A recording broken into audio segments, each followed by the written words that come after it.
here, just want to go over all the changes that I made to the design. I figured it'd be the easiest way to just send you a video.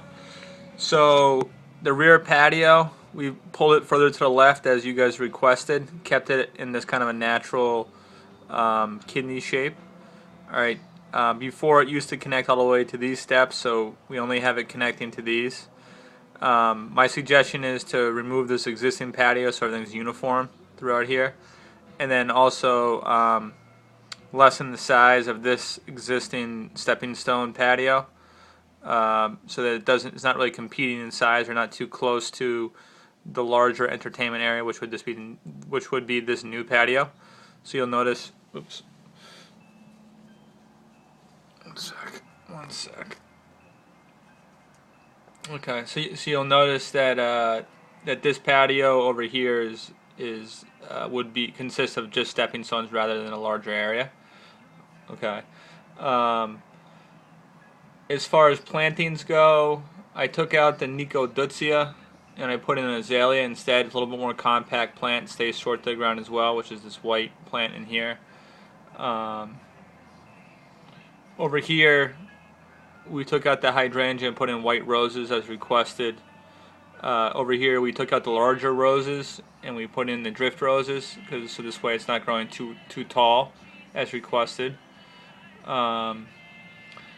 We did mention about putting a taller plant in here. I didn't think it was a smart idea to put a taller plant than something that grows 5 feet. So I left the 5-foot tall dwarf Korean lilac, which has a fragrance to it.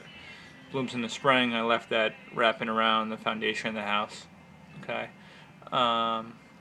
Let's see here. For the front, I took out the hydrangea on either side and put in the dwarf boxwoods that we spoke about. Rather than having 2 perennials in here, I ended up just having 2 perennials in here. I ended up including only the ajuga, which we spoke about. I took out the perennial in here and included the perennial you guys really liked, which was the sedum. And I have 1, 2, 3, so it matches on top of that retaining wall. Alright, so I think that will look really good in uniform. I took out the perennials in here that you didn't like and swapped them out with other perennials that you did like. Okay.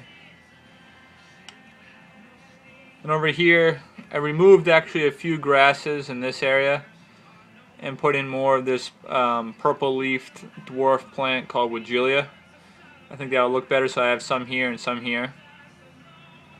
You still have a lot of grasses. It's still grass heavy, but I didn't want to make it too much grass in one small area, because like I said, you're not going to really get interest out of the grass until, you know, middle of July or August. Alright, and then I took out one of the other plants in here and replaced it with another type of a lilac that blooms all summer. So you'll see I made that change as well. I relocated some of the trees in this area, so all 3 trees are slightly moved for, I think, a better placement. And here we wanted to put a rock, a big boulder, so you could put the lamppost in there. And then I increased the varieties in this area. You'll notice that it doesn't exactly mirror each other. There's different varieties of different perennials, which I think you and Amy had preferred. Okay, I did the same thing down here. This perennial line that is facing the house is 4 different perennials in here. So I think, again, that'll give you some variety and interest, different blooming colors and periods and whatnot. So I think that was the move there. I did mention the proposal. You could either go with Duraheat birch, which is like a bronze-colored bark, or Jack Monte birch, which is a white bark. So I gave that as an option within your proposal. I removed the wing walls off of the pillars. So right now, you only have the 2 freestanding pillars. Okay. Other things, I removed the hollies that were on either side of the step and put in more pots. And I included the paper bark maple, which is the larger tree that we had talked about putting in this area, that you guys really liked. So I put that back there. And then on this side, I included roses and grasses. This way we could soften that wall. I included the gate. I added grasses, so you have the gate going through the back, whereas before we didn't have that. You have 3 grasses.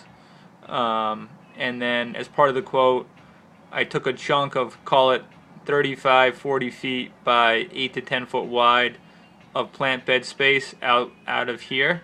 This way we could put in lawn, and it's not such a tight lawn area. All right.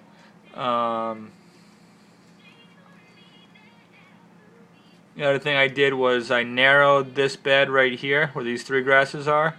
So this way you have equal amount of lawn between the tree and the bed as the other side. So this tree and the bed, I think that'll look better. Alright, and I put the stepping stones in between the trees, which we spoke about.